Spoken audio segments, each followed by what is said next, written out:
The Erik Ten Hag experiment has sadly failed.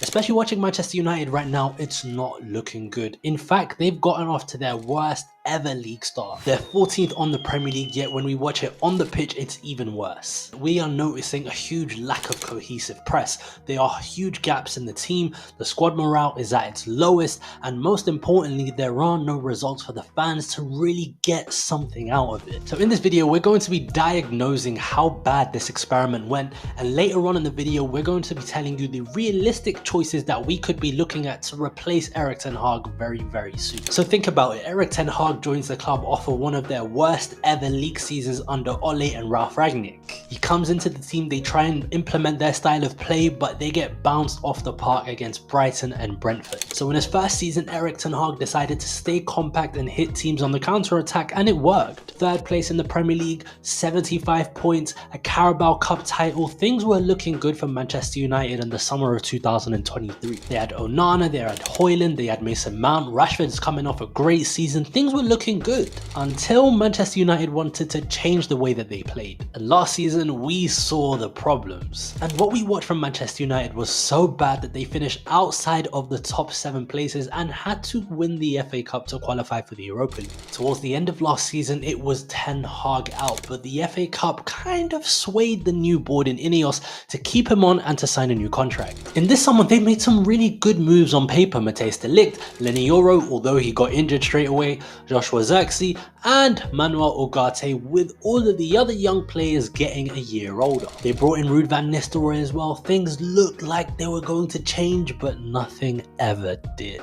Even when we look at it from the ground level, it's not looking good right now for Manchester United. At the moment, Man United set up in a 4-4-2 with the play looking to be funneled out wide for the wingers to press the fullbacks. But how successful has that really been? Spoiler alert, it hasn't. And the reason why, because the lines between each defensive unit is getting bigger and bigger by the week. The forwards press, there's a space between the forwards and the midfield. The forwards and the midfield press, there's a space between the defense and the midfield. And what that means is that it leaves huge gaps for the opposition to turn and play and to press forward. In Matthijs de Ligt and Lisandro Martinez, they do not want to play high out of the fear that they're going to get caught in behind. So when you have centre backs that do not want to push up with the team, Manchester United need to be compact, and unfortunately for Manchester United fans, compact is the opposite of what Manchester United are doing right now. But here's an even bigger thing with Manchester United, it's the recruitment. Erik Ten Hag hasn't signed players that can run, that can physically dominate, and he sold his only one in Scott McTominay. So it clearly shows there are a multitude of issues on the pitch. But then off the pitch, could you really trust Ten Hag? Is Ten Hag the best communicator in the world? And unfortunately he isn't. So from the fans' point of view, he cannot transmit that confidence onto the team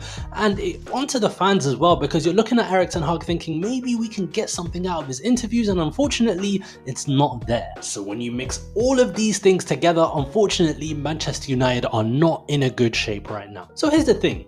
Manchester United will probably move on from Erik Ten Hag very soon, so who are some of the candidates that can go on and replace Erik Ten Hag straight away? On one hand, you can go in-house, and it's Ruud van Nistelrooy. We've seen it already with PSV, he can coach a really good team. And the reason why he did leave PSG was the fact that he didn't really have support at the club. So here's how they could set up under Ruud van Nistelrooy. In a 3-5-2 formation, it will be De Ligt, Maguire and Martinez, with Dalot, Shaw, Fernandes and Mainoo in the middle, and up top it'll be Højlund, Rashford and Garnacho. This can work, but unfortunately Manchester United may not have the legs for this, but it will be a lot more compact. One of the favourites right now is Gareth Southgate. Ineos are big fans of Gareth Southgate, and to be fair to him, he has one quality that Erik Ten Hag doesn't have, and it's that communication. So here's how Manchester United could potentially set up under Gareth Southgate. In a 4-3-3, kind of similar to what we're seeing right now, is going to be Dalot, De Ligt, Maguire and Shaw, Ugarte, Mainoo, Fernandes in midfield, and up top it'll be Rashford, Højlund and Garnacho. That is very similar to the current Manchester United first 11, but with Gareth Southgate they really emphasize on the compactness.